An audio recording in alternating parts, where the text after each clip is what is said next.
I want to use this, but I don't want it to have a hole in the middle, so I'm going to do something really daring. I'm going to cut off that tip. So there'll be a little hole on the other side, but not enough to show on the front.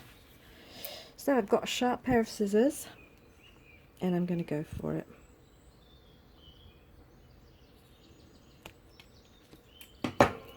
And now I've got a big hole there.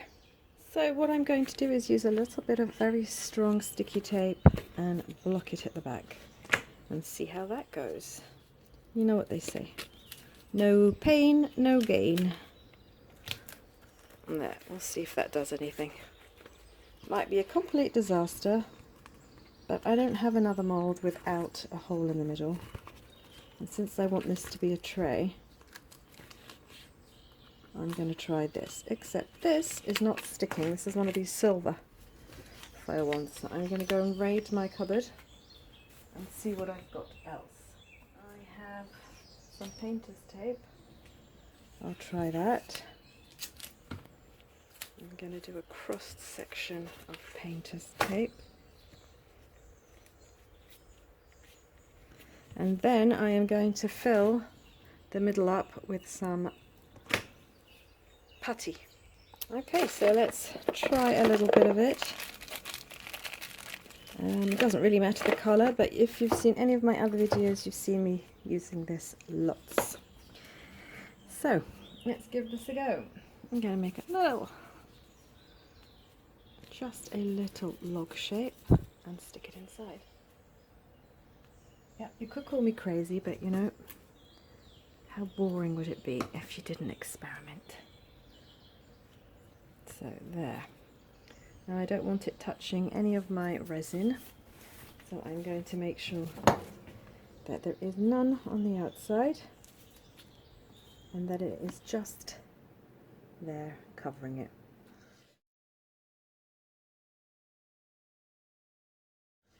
So I'm going to be using a selection of colours from the white aura box, and if you just hold it up to the sun, you can just about tell the colour that it will give you. These are like opalesque iridescent pigments, and that one's a little bit more beigey, so I might go for that. You get a selection of gorgeous flakes as well in the box. I think I'm going to go for that one, and I am going to be using for the final effect this absolutely lovely number. It's a champagne fine glitter.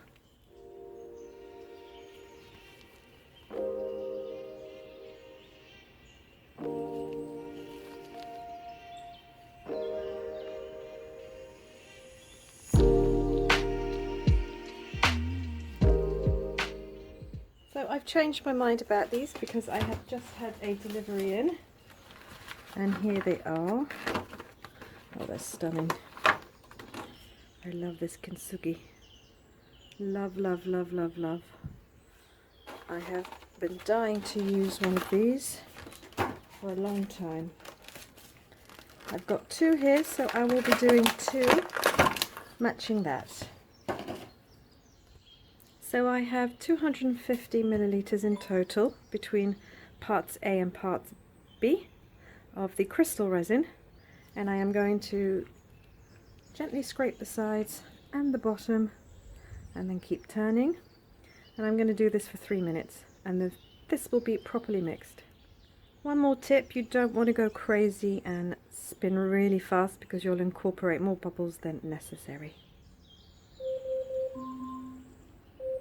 Yep, and that's my timer up, and then you can stop. So this is number 18. Look at that, it's got gold and green highlights, love that one. This is number 22, it's almost like a druzy sparkle. This is number 23, and that's also got a lovely gold hue to it. And then this is number 19. It's this really beautiful opal, a bluish opal colour. So I'm going to pour these all in randomly. I'm not going to go in any order. And that's the beauty of this. It's really simple to do. I've got some pale drizzle here.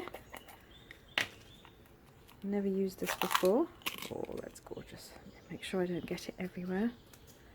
I'm going to take a big spoonful of it and then a little bit of clear resin and mix it. There, that's the preparations done. Next thing I'm going to do is take some gold, and I'm just going to sprinkle it here and there. Some pieces are big, some pieces are small, so that's the great thing about them. And I'm just going to go a little bit here, a little bit there, in a lovely abstract form. And I'll just show you quickly. Best way to do this is to really push it down against that silicone and they actually stick. So you can put them where you want all the way around. As you can see, some of them are absolutely massive, are like almost whole pieces. So I'm going to carefully put them here so I don't waste it. Put some there. And on this one, which will be primarily the front, the top facing the front, these little gold pieces will kind of like peek through. That's the intention. So although you won't see the effect from the other side as you will with these molds, it will still give a little peekaboo, a little gold peekaboo. And why not? So if you make sure that you really push them down against the silicone mold, they won't float back up with the resin. Got myself organized, and I'm going to start off with a little bit of the drizzle, the pale drizzle at the base. And I'm just going to do one side and a little bit to balance it off there, over there. I'm going to do the same here and here, and that's all you need to do. Now sometimes, because you can't actually get to the bubbles that are right underneath, you may get tiny little holes, so just in case, let's maybe go down with the stick a little bit, not too much, because you want to keep your shape, and that might get rid of some of those bubbles. I'm going to do one or two here.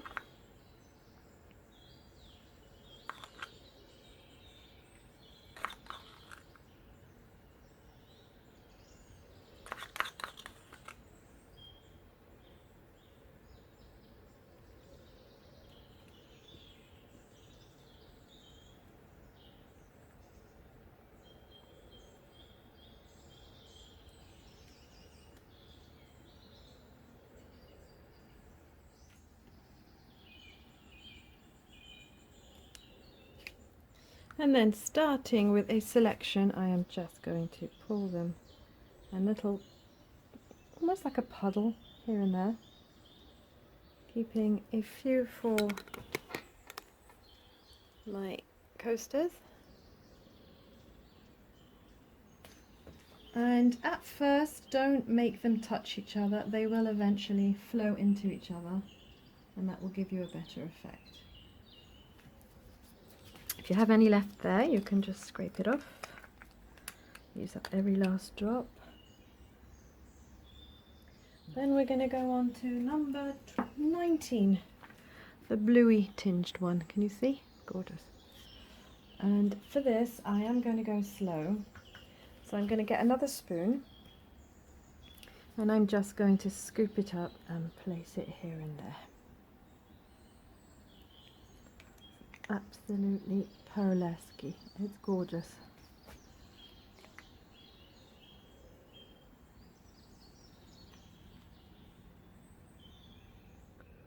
And here I can put some there, and I can probably pull this one because it's a little bigger.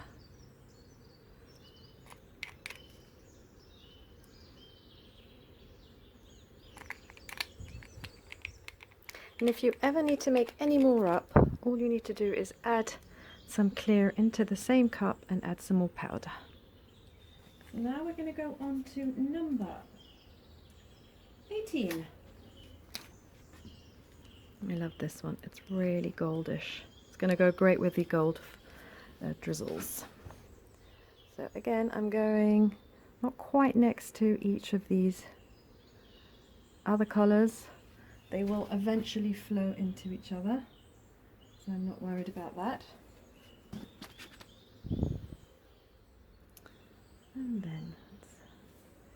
Pour the rest gently into the spaces.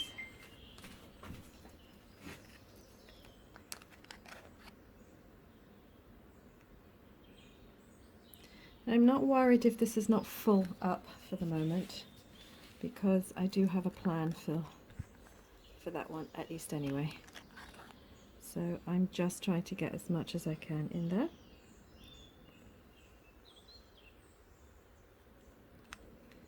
So this is number 23. And for this one I'm going to fill up all the leftover spaces. And this is a different kind of gold to the previous one. It's not quite the same. And you might think, oh, it looks a bit of a mess at the moment. I promise you, once it blends all together, it's going to look great. One last bit there.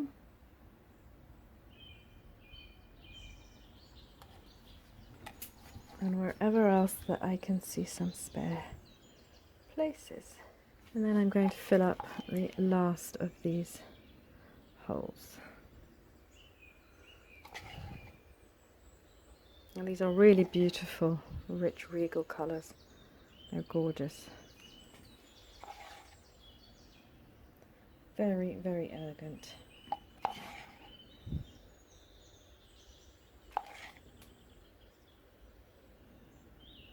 And this one will have a top coat after I've done the second layer. Okay, so I'm going to let these dry and we'll be back. Just one little tip. As I'm letting this one dry, I am going to put literally one drop in the middle there to block that hole. Let's see what that does. I've got some left over, so I'm going to do a little bowl. You know, I love my bowls. So I'm going to make up some more of each of these because I haven't got enough made up, but I do have lots of clear left over.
So I had to do this last night because I would have lost the time in which it's still bendable to be able to do it. So I've used one of these ceramic bowls and I've pushed this inside, and it's cured overnight like this, and it just looks great. I love that.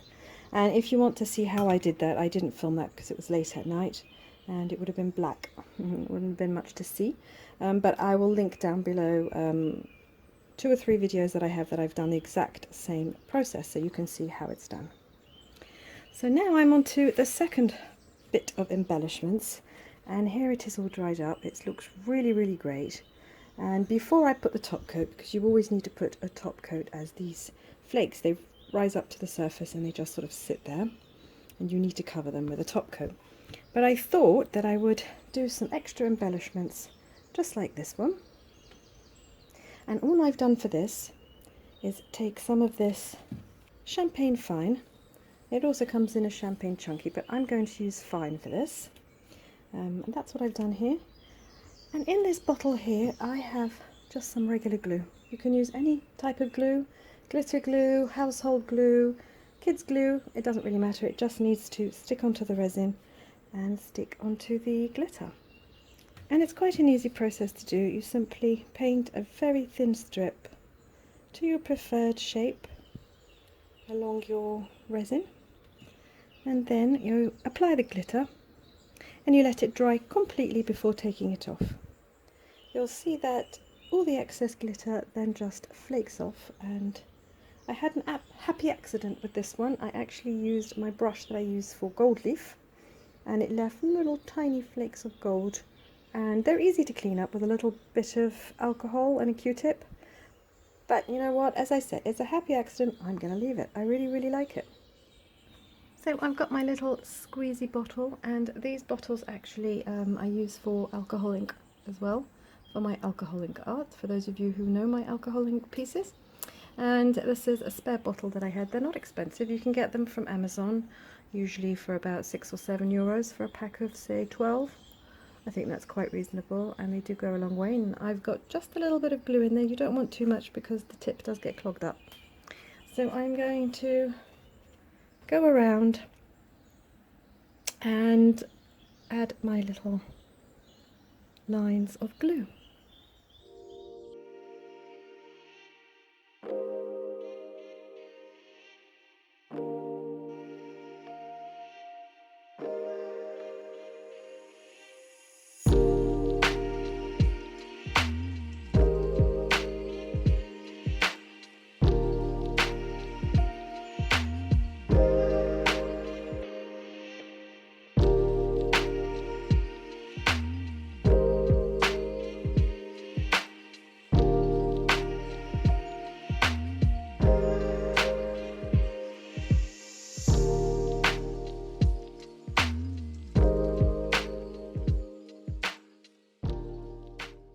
You can take your time and do the lines that you want to appear with the glitter, and if you change your mind, so you add the glitter and you think, oh, that looks horrid, don't like it, it's quite reversible. You just take a wet wipe or a kitchen paper with a little bit of water, or if it's water based, or a little bit of isopropyl alcohol, and you can just wipe it straight off. So as easy as that, on goes the glitter. I'm going to use a spoon just for more accuracy. And then I'm going to leave this to completely dry for maybe about 2 hours, just to be on the safe side.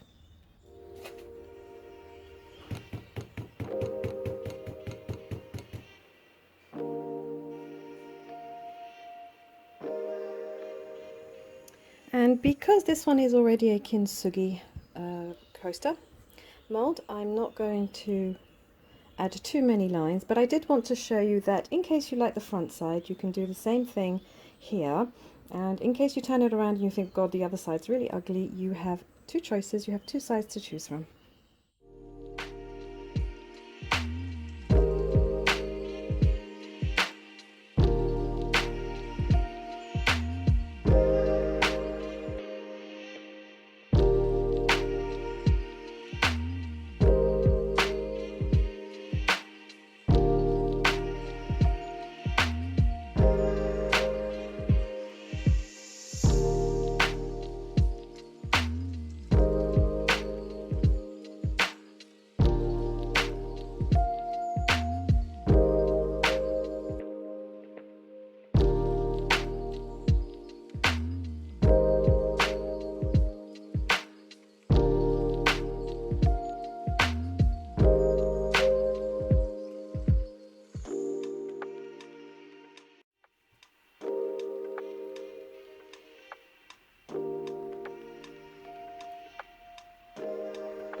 Since this tutorial is about embellishments, I wanted to show you how you could use layer 2 before the top coat to add more embellishments using the glue.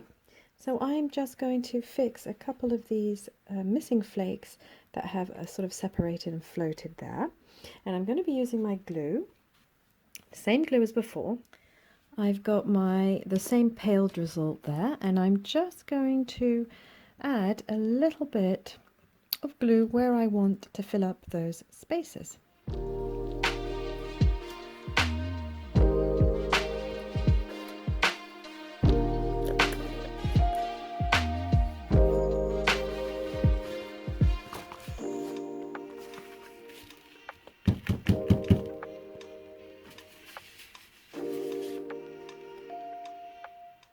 So this is a bit of a cheat's way of doing this, but it does mean that you can use layer 2 and embellishments to really give some pop and bling to your work. And this way you can actually place these where you want, because you know that when it dries they kind of float around a little bit.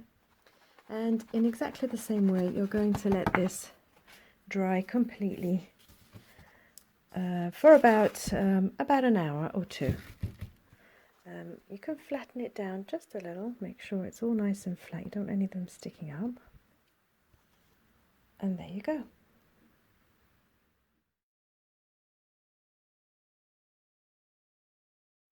And for the top coat you need the crystal resin, not the geode resin.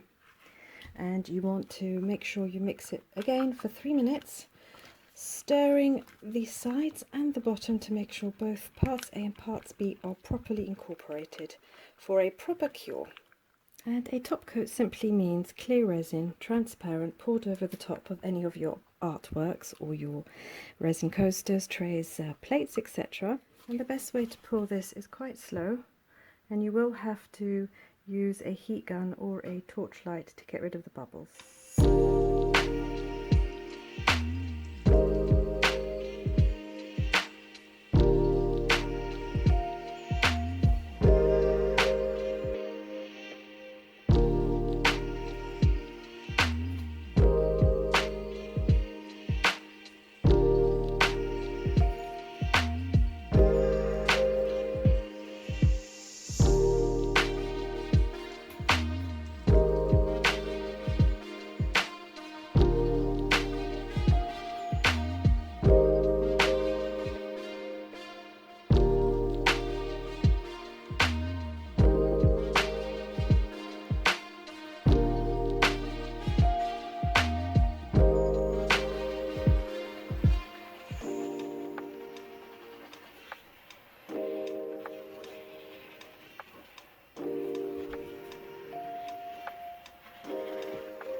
And here they are all done. This is probably the best part of my day. I come down in the morning and unmold them. So there she is on the front side. She looks gorgeous, really gorgeous. And then I've got all of that lovely stones and all of those gorgeous flakes on the other side. So obviously my favourite side is that one. Second one, the Kunzugi. Here we go with the unmolding.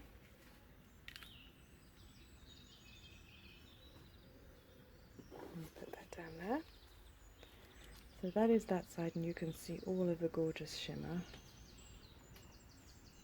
If I turn it around, oh, that's lovely too.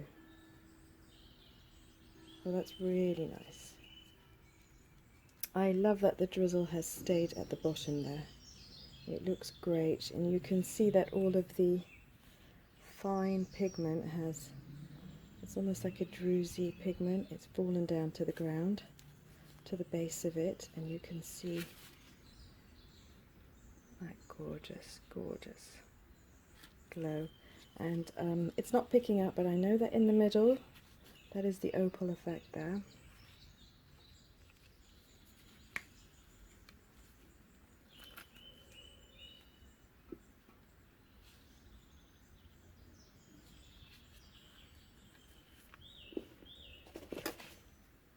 And then last but not least, my big plate. So let's see, I've had absolutely no leakage under here, as you can see. None at all, it's completely dry, so that worked. And what I had to do is, I realised I should have done this on layer 1, is put a couple of stones there just to block the hole there. Not to block the actual hole because that's covered, but to block the empty space. So let's get this off.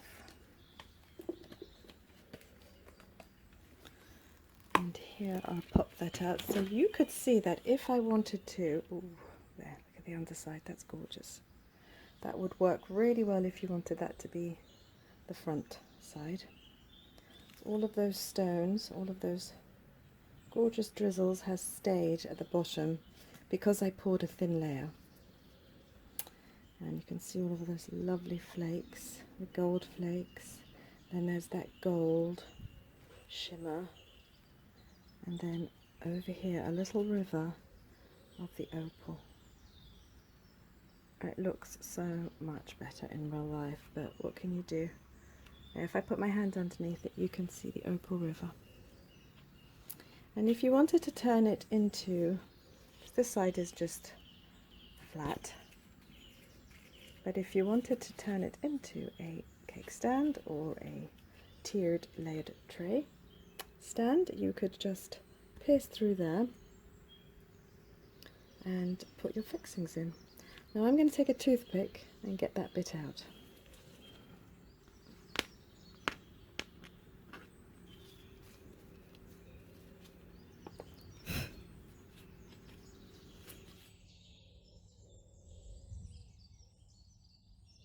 And sometimes you do get a little bit of an overhang, just a little bit of overflow of the resin. You can see one there. I like to use a very fine sandpaper. This is a 400 grit. I'm going to place it down. You could use a block as well, and I'm just going to lightly sand there. You see, it didn't need very much, and it's gone. I'm going to go around and feel, see if there's any more. Oh, there's a little bit. Yeah, and that's gone. And if I need to, I will do the same for all the other coasters and the plate. So for this bowl, I've put some gold edging, but these are already really ornate, especially this one. And I do love the fact that you can sort of peek through the sides. So what I'm going to do is leave all of these sides as they are. They are just pretty the way they are. They don't need any more gold. Obviously, you can do what you feel is best, but I think that they are. It's really nice to see all the different flakes floating in the middle through the sides. So I'm going to leave the sides there, but I will have to add, or you could leave it like this, but I am going to add a little bit of gilding in between these kintsugi crack lines.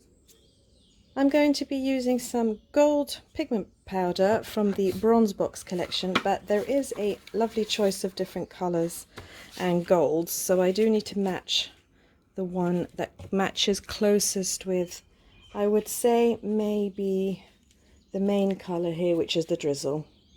If not, I'll try and match it up with the gold leaf. This is slightly warmer than this one. So this is the rich gold and this is the champagne gold. So I would say that since I used champagne gold glitter, I'm going to use the champagne gold powder. So I'm going to need a little bit of varnish. I have got some gloss, acrylic gloss varnish. You can use matte as well if you prefer. I've poured a little bit with a spoon inside one of these palette knives. I thought that would be the easiest way to do it. I have a very fine paintbrush, and I've just tried to make sure that I can get it in there. And for any overflow, I have got isopropyl alcohol, and then I've got some kitchen paper. So in goes with the glue.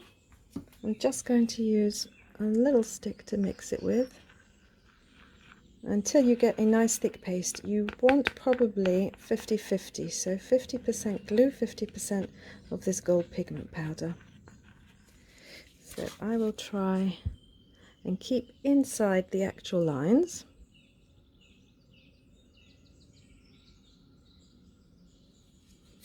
And if I go over,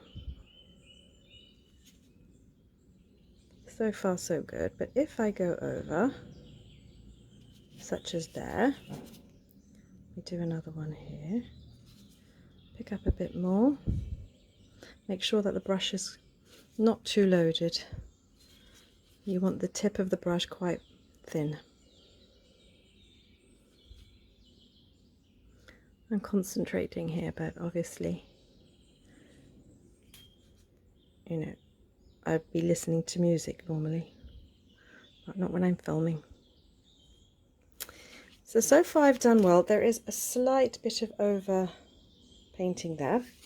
So I am going to, before this dries, take some isopropyl alcohol on a kitchen paper. I don't want it too soaked in, so just a little flat end. And then I'm just going to very carefully swipe over the top but not inside. So I'm going to go one swipe and that's it, it's come off. And then to dry it, I'll use my clean one and dry that off. I don't like isopropyl alcohol sitting too long on my resin pieces.